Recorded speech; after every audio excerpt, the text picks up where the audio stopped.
भाषा बोध एवं प्रारंभिक भाषा विकास के इकाई 8 और 9 से सबसे ज्यादा प्रश्न जो पूछे जाते हैं वो लेसन प्लान और पाठ्यपुस्तक यानी कि कक्षा शिक्षण की योजना और पाठ्यपुस्तक से सवाल पूछे जाते हैं। हेलो स्टूडेंट्स, मेरा नाम है अभिषेक वर्मा और स्वागत है आपका हमारे चैनल स्टडी क्लास पे। तो स्टूडेंट, जैसा कि आप सभी जानते हैं कि स्टडी क्लास पर आपको एमपी डीएलएड और बाकी सभी डीएलएड का राज्यों का पूरा का पूरा फुल सिलेबस अपलोड हो चुका है। भाषा बोध एवं प्रारंभिक भाषा विकास की 8वीं और 9वीं यानी अंतिम इकाई का ये वीडियो लेक्चर मैं आपके सामने लेकर आया हूं। अगर आप प्लेलिस्ट चेक करेंगे तो आपको प्रत्येक विषय के डीएलएड का पूरा वीडियो लेक्चर मिल जाएगा डिटेल में। साथ ही साथ आपको नोट्स भी मिलते हैं। जी हाँ, दिए गए नंबर पर आप संपर्क करेंगे, आपको पीडीएफ नोट्स मिलेगा। व्हाट्सएप पर मैसेज कीजिएगा, आपको पीडीएफ नोट्स मिलेंगे बहुत ही कम दाम में। साथ ही साथ इस वीडियो लेक्चर में हम बात करेंगे, बिना समय का बता दूं ताकि आपका समय व्यर्थ ना हो, इसमें हम बात करेंगे वस्तुनिष्ठ प्रश्न उत्तरों की, इस पूरे इकाई की 8 और 9 के ब्लूप्रिंट अंक विभाजन की। साथ ही साथ बताऊंगा कि पहले डेट की परीक्षा में पूछे गए थे इंपॉर्टेंट क्वेश्चन कौन से थे और आने वाली डेट की परीक्षा में सबसे इंपॉर्टेंट प्रश्न कौन से होंगे, उनके उत्तर कैसे लिखने, ये सब कुछ मैं बताऊंगा। तो वीडियो के एंड तक बने रहना, वीडियो मिस नहीं करना। तो चलिए शुरू करते हैं और बात करते हैं सबसे इंपॉर्टेंट इसके अंक विभाजन की। तो भाई इस इकाई 8 और इकाई 9, इकाई 8 का नाम है पाठ्यपुस्तक एवं उसके शिक्षा शास्त्र की समझ, इकाई 9 का नाम है कक्षा शिक्षण की योजना एवं आकलन, पाठ्यपुस्तक और कक्षा शिक्षण की योजना यानी कि लेसन प्लान। ठीक है, तो इन पे ही बार बार सवाल पूछा जाता है। तो अब ये हो गए इकाई के नाम। अब बात करते हैं अंक विभाजन की। तो पूरे इकाई पर अंक आवंटित है 6। जी हाँ, इकाई 8 3 नंबर की, इकाई जो 9 है वो भी 3 नंबर की। बट इकाई 8 से जो है 3 नंबर का एक सीधा सीधा सवाल पूछ देता है और इकाई 9 से 2 नंबर का एक सवाल पूछेगा और उसमें एक वस्तुनिष्ठ प्रश्न भी शामिल रहेगा। तो ये आपको ध्यान रखना। ब्लूप्रिंट 3 नंबर का एक क्वेश्चन, 2 नंबर का एक क्वेश्चन, 1 नंबर का एक क्वेश्चन।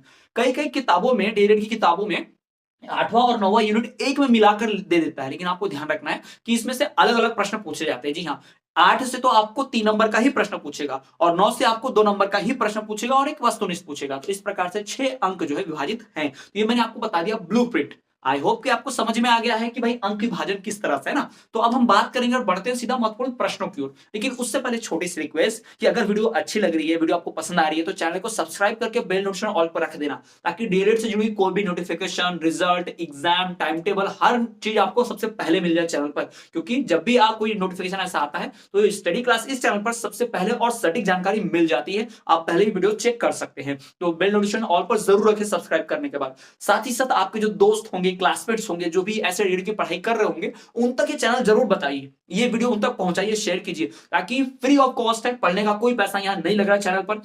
जो गरीब घर से आते हैं, जो शिक्षक बनना चाहते हैं और अच्छे शिक्षक बन के हमारे देश का भला करेंगे, हमारे छात्रों का, है ना, तो उस प्रकार से हम ये जो ज्ञान है बहुतों तक पहुंचना चाहिए। तो बस एक छोटी सी रिक्वेस्ट है कि इसको शेयर जरूर कीजिए। आप वीडियो लाइक नहीं करेंगे चलेगा, मुझे कोई दिक्कत नहीं है, लेकिन आप शेयर कीजिए ताकि ये जानकारी ज्यादा से ज्यादा तक पहुंचे, तो ज्यादा छात्रों का भला हो जाए, ज्यादा स्टूडेंट्स का भला हो, बस यही चाहूंगा। तो चलिए शुरू करते हैं, बात करते हैं। और देखिए यहाँ पर भाषा बोध एवं प्रारंभिक भाषा विकास इकाई 8 और 9 की बात करेंगे। तो पहले वस्तुनिष्ठ प्रश्नों की बात करते हैं। तो इसमें पहला है, सबसे पहला, टीएलएम का विस्तार, यानी टीएलएम का फुल फॉर्म पूछा। तो टीएलएम का फुल फॉर्म क्या है भाई? टीएलएम का मतलब होता है टीचर लर्निंग मटेरियल। जी हाँ, याद रखिए, टीचर लर्निंग मटेरियल। अब आपको ध्यान क्या रखना, teacher learning material, teaching learning material में कई बार ये लर्निंग की जगह लिसनिंग देता है। जब ऑप्शंस आते हैं ना, 4 वस्तुनिष्ठ प्रश्न में 4 ऐसे ऑप्शन देते हैं, उसमें से एक बहुविकल्प प्रश्न रहता है, उसमें से एक चुनना होता है। तो वहां पर दिया रहेगा teaching learning material, teaching listening material. अगर आप ध्यान से पढ़ के नहीं गए तो आपको लर्निंग और लिसनिंग एक जैसा दिखेगा, तो आप लिसनिंग पर टिक करूंगी,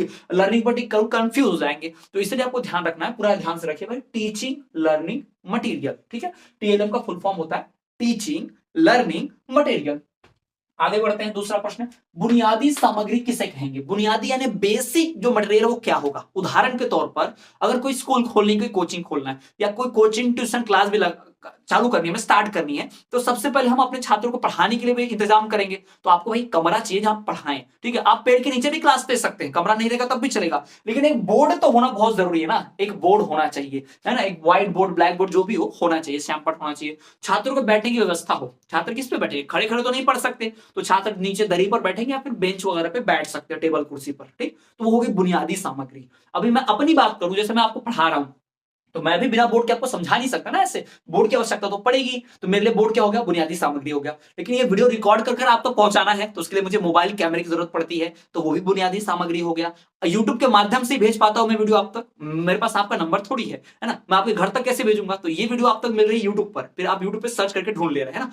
तो इस तरह से ये माध्यम हो गया। तो ये बुनियादी सामग्रियां हैं। तो बुनियादी सामग्री वो होती है जो हमें बहुत मदद करती है, बेसिक चीज होती है, पढ़ाने में मदद करती है। तो हमारे लिए बेसिक बुनियादी सामग्री है बेंच, श्यामपट, है ना, बेंच जिस पे बैठते हैं। श्यामपट मतलब भाई ब्लैक बोर्ड, आप सब जानते होंगे, है ना, ये तो व्हाइट बोर्ड है खैर, लेकिन ये भी हमारा बुनियादी चीज में आता है। ठीक है, अगला, वस्तुनिष्ठ प्रश्न कितने प्रकार के होते हैं। जो वस्तुनिष्ठ यानी कि ऑब्जेक्टिव टाइप क्वेश्चंस होते हैं ना, वो कितने प्रकार के, तो वो होते हैं 2 प्रकार के। वस्तुनिष्ठ प्रश्न जो होते हैं वो कुल 2 प्रकार के होते हैं, ये आपको ध्यान रखना है। अगला देखिए, अच्छे प्रश्न पत्र में लघु उत्तरीय प्रश्न कितने होते हैं और निबंधात्मक प्रश्न कितने होते हैं, अंक कितने अंकों के आते हैं, पूछा गया है। एक अच्छे प्रश्न पत्र में निबंधात्मक प्रश्न कितने होते हैं। एक अच्छे प्रश्न पत्र में जो निबंधात्मक प्रश्न होते हैं वो 60 अंकों के आते हैं। जी हाँ, जो निबंधात्मक प्रश्न रहेंगे, ऐसे टाइप रहेगा निबंधात्मक, वो 60 अंक का है। माफ कीजिएगा, 60 अंक बोला मैंने, इसका ये मतलब नहीं कि 60 अंक का ही डालना है, 60 अंकों का होना चाहिए। उससे कम भी थोड़ा चल जाएगा, 40-50, है ना, उससे ज्यादा नहीं चाहिए निबंधात्मक प्रश्न।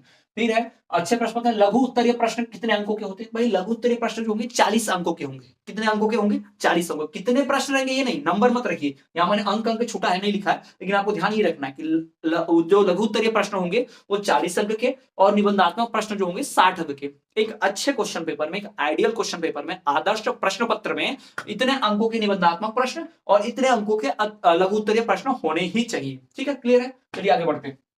हमारे वस्तुनिष्ठ प्रश्न उत्तर हो गए 5, इसमें से एक वस्तुनिष्ठ आपको पूछेगा। चलिए एक छोटा सा रिवीजन शॉर्ट में, ताकि आपको घर पे डबल ना पढ़ना पड़े, यहीं पर आपको याद करवा दूं मैं सीधा, है ना। तो टीएलएम का विस्तार होता है टीचिंग लर्निंग मटेरियल। फिर बुनियादी सामग्री बेंच श्यामपट, इसे कहेंगे। वस्तुनिष्ठ प्रश्न कितने प्रकार के होते हैं, 2 प्रकार के। अच्छे प्रश्न पत्र में निबंधात्मक प्रश्न होते हैं 60 अंकों के, अच्छे प्रश्न पत्र में लघुत्तरीय प्रश्न होते हैं 40 अंकों के। ठीक, तो ये हो गया हमारा वस्तुनिष्ठ प्रश्न उत्तर।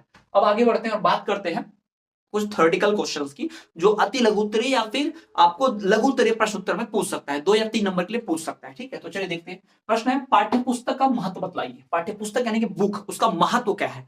पाठ्य पुस्तक यानी किताब। भाई किताब आपके लिए भी जरूरी है, मेरे लिए भी। आप स्टूडेंट हो तो जरूरी है, मैं टीचर हूं, मेरी जरूरत है। जैसे भाषा बोध एवं प्रारंभिक भाषा विकास, इसकी हमारे पास किताब होगी तो आप क्या कर पाओगे, उस किताब की सहायता से पढ़ पाओगे, ज्ञान हासिल कर पाओगे। मेरे पास किताब रहेगी तो मैं उसको पढ़ के एक सही तरीके से आपको नॉलेज दे पाऊंगा, पढ़ा पाऊंगा। ठीक है, तो पाठ्यपुस्तक मार्गदर्शन करती है मेरा कैसे पढ़ाना है। पाठ्यपुस्तक आपको ज्ञान हासिल करवाती है, आपको ज्ञान देती है, ज्ञान अर्जन करने में सहायता, नॉलेज लेने में हेल्प करती है ना। तो पाठ्यपुस्तक जो है वो नॉलेज गेन करने में हेल्प करती है, ज्ञान अर्जन करने में सहायता करती है।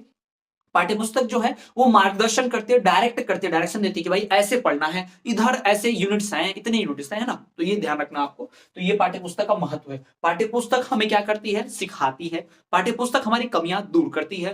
पाठ्यपुस्तक हमें परिपूर्ण बनाती है और हमारा सर्वांगीण विकास, टोटल डेवलपमेंट, ओवरऑल डेवलपमेंट करने में पुस्तक जो है, पाठ्यपुस्तक जो है बहुत ही महत्वपूर्ण भूमिका अदा करती है। तो ये हो गया हमारा पाठ्यपुस्तक के बारे में, उसका महत्व। बढ़ते अगले क्वेश्चन की ओर। दृश्य श्रव्य साधन क्या है, इसका महत्व उपयोग लिखिए। जो दृश्य श्रव्य यानी कि देखे जाने वाले और सुने वाले, है ना, दृश्य श्रव्य साधन जो होते हैं उनका महत्व और उपयोग लिखिए। भाई दृश्य श्रव्य साधन क्या होते हैं, तो दृश्य श्रव्य साधन की बात करूं तो देखना और सुनने वाले साधन। उदाहरण के तौर पर अगर आप अभी डिजिटल क्लास में हो, मान लो, ठीक है, डिजिटल क्लासरूम में हो, तो अभी आप मोबाइल में यूट्यूब पर देख रहे हो, यूट्यूब से पढ़ रहे हो, तो आप पढ़ रहे हो तो एक लाइन थोड़ी पढ़ रहे हो, आप देख रहे हो आंखों से पहले, फिर पढ़ रहे हो ना। तो ये हो गया आपका दृश्य साधन। उदाहरण के तौर पर मैं क्लास में एक स्मार्ट बोर्ड लगा है और मैं यहाँ पर एक वीडियो प्ले करता हूँ, यहाँ वीडियो एक चल रही है, मान लीजिए यहाँ पर कोई वीडियो चल रही है जिसमें दिखाया जा रहा है कि पढ़ाई कैसे होती है। ठीक है, तो ये वीडियो अगर चल रही है इसका मतलब आप देख पा रहे हैं। तो वो जो मैंने वीडियो चलाया और वो जो बोर्ड पर चलाया, टीवी पे चलाया, तो क्या हो गया, वो हो गया एक दृश्य साधन। फिर मैं आपको एक रेडियो लेकर आऊं या एक ऑडियो कैसेट लेकर आऊं और वो कैसेट सुनाऊं आपको, फिर आप उसको सुन के समझ पाएंगे। उदाहरण के तौर पर अगर मुझे प्रदूषण के बारे में पढ़ाना है और मैं ध्वनि प्रदूषण पढ़ाऊंगा, तो ध्वनि प्रदूषण पढ़ाने के लिए मैं क्या करूंगा, बताऊंगा ना, वे गाड़ियों की आवाज से, है ना, लाउड स्पीकर और इन सब की आवाज से क्या होता है, ध्वनि प्रदूषण होता है, मशीनों की आवाज से, है ना, गानों से। तो हमें बताना पड़ेगा, तो आप उसको जब तक सुनोगे नहीं आप ध्वनि प्रदूषण समझोगे नहीं। तो दृश्य श्रव्य साधन हो गया। तो याद रखिए कि ऐसे साधन जिससे हम देखकर सीखते हैं वो दृश्य साधन, ऐसी सामग्री, ऐसा साधन जिससे हम सुनकर समझते हैं, ज्ञान हासिल करते हैं, वो श्रव्य साधन। तो इसी को बोलते हैं दृश्य श्रव्य, यानी कि सीइंग एंड लिसनिंग मटेरियल है ना, सीइंग एंड लिसनिंग। इनका महत्व पे बहुत है। इनसे अगर आप देखोगे तो जल्दी भूलोगे नहीं। अगर आप कोई मतलब पाठ्य पुस्तक लो, ऐसे पाठ्य पुस्तक लो, आप ऐसे पाठ्य पुस्तक ले लेते हो और पाठ्य पुस्तक में लाइन बाय लाइन पढ़ो तो आपको थोड़ा सा नीरस, बोर लगता है, थोड़ा सा नीरसपन आ जाता है मन में कि भाई उसमें लाइन लाइन लिखा हुआ पूरा कुछ समझ नहीं आ रहा है, जल्दी भूल भी जाते हो। लेकिन आप 3 घंटे की पिक्चर देख लो, पूरी कहानी याद रहेगी आपको। 3 घंटे की, 2.5 घंटे की पिक्चर देखते हो ना, उसमें पूरा याद रहता है। इवन कुछ कुछ अच्छे डायलॉग्स भी आप रट जाते हैं, एकदम फेमस हो जाते हैं ना, पुष्पराज झुकेगा नहीं, ऐसा आपने पुस्तक में देखी होगी तो डायलॉग उसमें होगा। तो भाई हम किताब याद करते हैं, हम थ्योरी पढ़ते हैं तो भूल जाते हैं, लेकिन हम वीडियो देखते हैं तो हमें पूरा याद रहता है ना, वीडियो देखते पूरा याद रहता है। तो वीडियो से देखने से और सुनी हुई चीज को हम ज्यादा समय तक याद रख पाते हैं। तो ये नए नए तरीके पढ़ाने के, पुराना सिस्टम गया, अब जो भी टीचर्स आते हैं वो नए नए एग्जाम्पल देते हैं, नए नए तरीकों से पढ़ाते हैं, जिससे बच्चे बहुत अच्छे से सीख पाए। तो वही यहाँ पर हो रहा है। ठीक है, चलिए आगे बढ़ते हैं। अगला प्रश्न, पाठ योजना किस प्रकार होनी चाहिए? पाठ की योजना यानी कि लेसन प्लान। मैंने शुरुआत में बताया था कि भाई इसमें पाठ्य पुस्तक और लेसन प्लान के ऊपर सवाल बहुत पूछे जाएंगे। तो ये देख लीजिए भाई, लेसन प्लान और पाठ्य योजना के बारे में पूछ रहा है, पाठ्य पुस्तक के बारे में और लेसन प्लान के बारे में पूछ रहा है। तो ये समझ लीजिए, आप देख लीजिए। ठीक है, चलिए बात करते हैं। जब आप क्लास में पढ़ाने जाते हैं कोई चैप्टर, उदाहरण के तौर पर मैं अपना दे दूं, जैसे मैं ये चैप्टर आपको पढ़ाने भी आया हूं, मैं आपको पढ़ा रहा हूं, तो मैंने पहले इसके क्वेश्चंस ऐसे बोर्ड पर लिखे होंगे, या मैंने पाठ्यपुस्तक में उठा के इसके इंपॉर्टेंट क्वेश्चन ढूंढे होंगे कि डेढ़ की पहले की परीक्षा में कौन कौन से प्रश्न पूछे थे और यही बार बार पूछे थे, ये इंपॉर्टेंट क्वेश्चन है, ये बच्चों को जरूर समझाना चाहिए। तो मैंने योजना बनाई, प्लान बनाया कि हाँ इतने मिनट की वीडियो बनेगी, इतने क्वेश्चन में समझाऊंगा, तो मैं और अच्छे से पढ़ा पा रहा हूं। ठीक है, तो अगर आप शिक्षक बनते हो और आप कक्षा में कोई यूनिट पढ़ाने जाते हो, कोई इकाई पढ़ाते हो कोई विषय की, तो आपको कुछ चीजें करनी पड़ती है। यानी पहले उस इकाई को आप खुद पढ़ के जाओ, ताकि जब बच्चा पूछेगा तो आप उसके सवाल का जवाब दे पाए, डाउट्स क्लियर कर पाए। दूसरा भाई आप प्लान कर लो, अगर 1 घंटे की क्लास है तो 1 घंटे में इतना पढ़ा देना है, ताकि एक हफ्ते में वो चैप्टर, वो यूनिट, वो इकाई खत्म हो जानी चाहिए। ऐसा भी करके जाएंगे आप, है ना।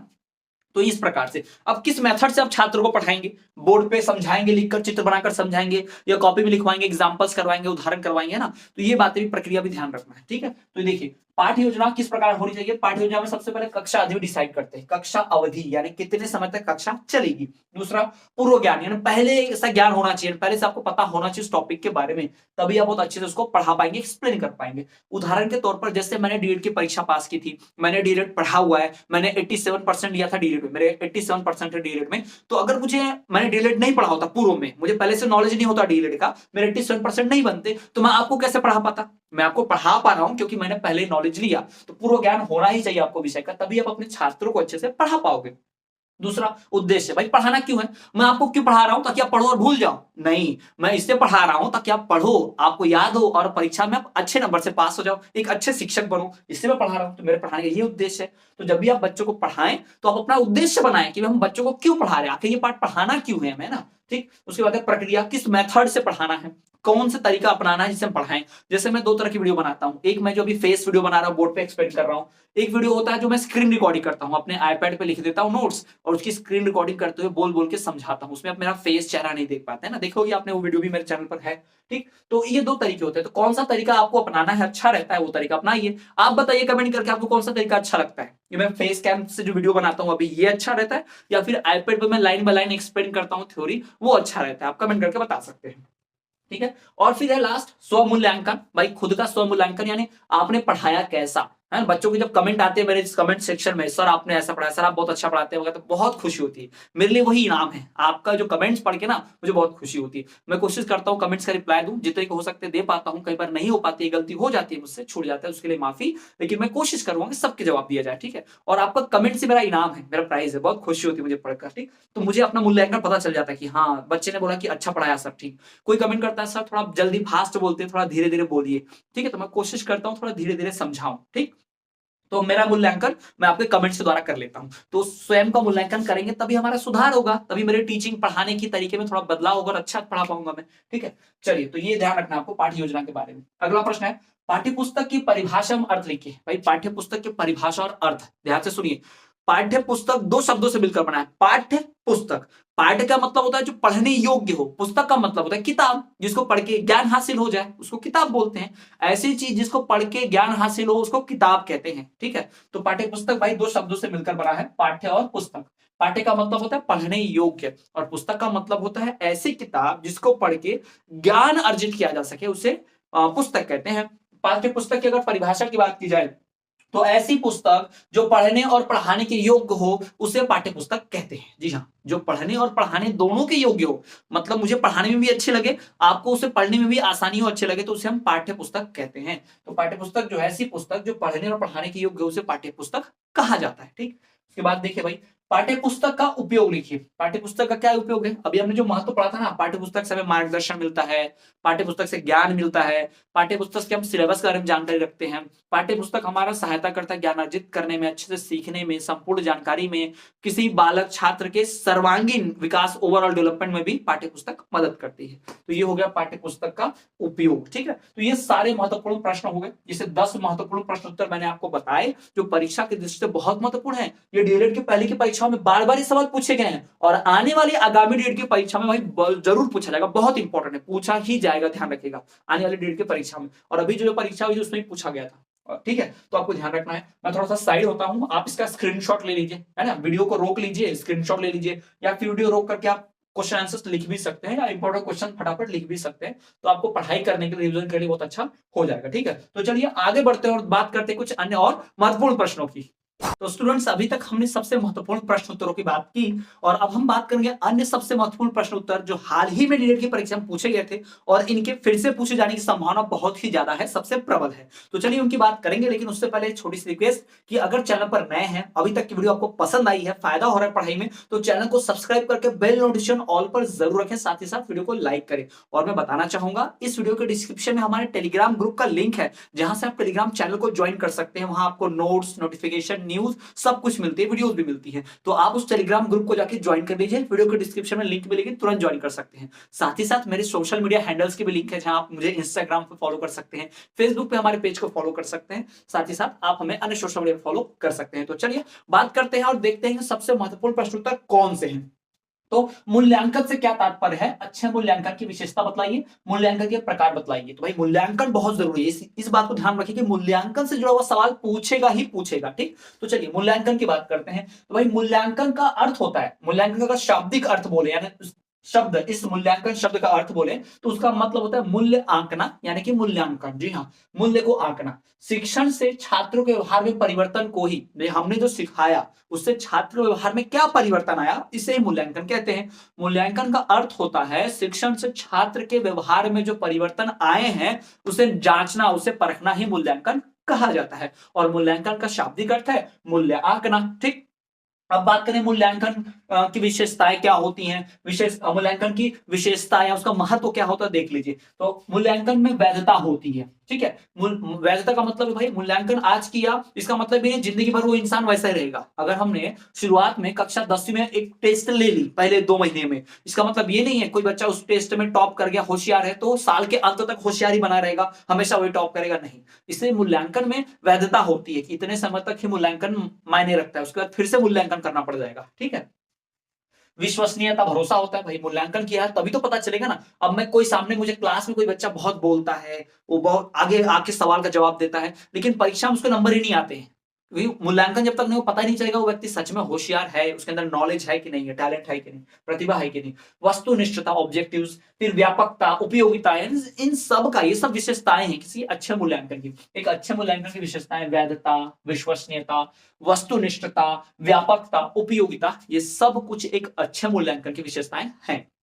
बात करें अगले प्रश्न की, मूल्यांकन के प्रकार बतलाइए। भाई मूल्यांकन के 3 प्रकार होते हैं, टोटल कितने, 3 प्रकार। जी हाँ, मूल्यांकन के 3 प्रकार होते हैं। पहला मौखिक मूल्यांकन, दूसरा लिखित मूल्यांकन, और तीसरा प्रायोगिक यानी प्रैक्टिकल मूल्यांकन जिसे कहते हैं ना। प्रैक्टिकल परीक्षा आपकी भी होती है, आपको पता है, प्रैक्टिकल मार्क्स मिलते हैं, ठीक। तो मौखिक मूल्यांकन, लिखित मूल्यांकन और प्रायोगिक मूल्यांकन, जिसे प्रैक्टिकल भी कहते हैं, इसे रिटर्न कहते हैं, और इसे ओरल भी कहते हैं, ध्यान रखेंगे आप तो, ठीक है। ओरल यानी कि मौखिक मूल्यांकन, रिटर्न यानी कि लिखित मूल्यांकन, और प्रायोगिक यानी कि प्रैक्टिकल मूल्यांकन, ठीक। अगला प्रश्न देखिए, सतत एवं व्यापक मूल्यांकन क्या है।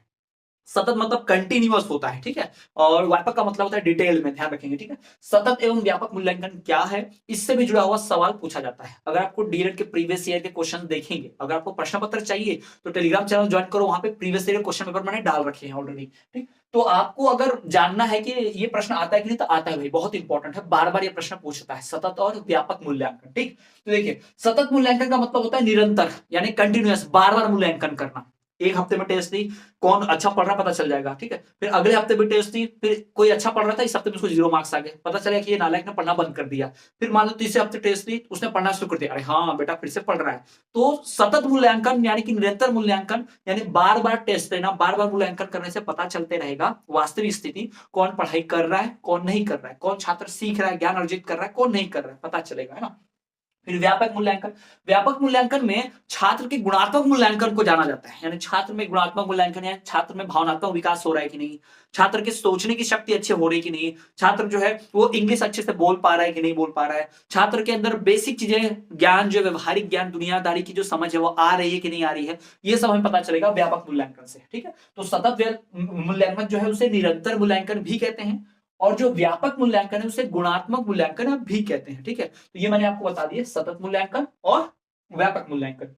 तो आई होप कि आपको पूरा समझ में आओगे, आशा करता हूं कि आपको सारा ये जो प्रश्न उत्तर है बहुत आसानी से समझे होंगे, अच्छे लगे होंगे और इजीली समझ में आ गया होगा।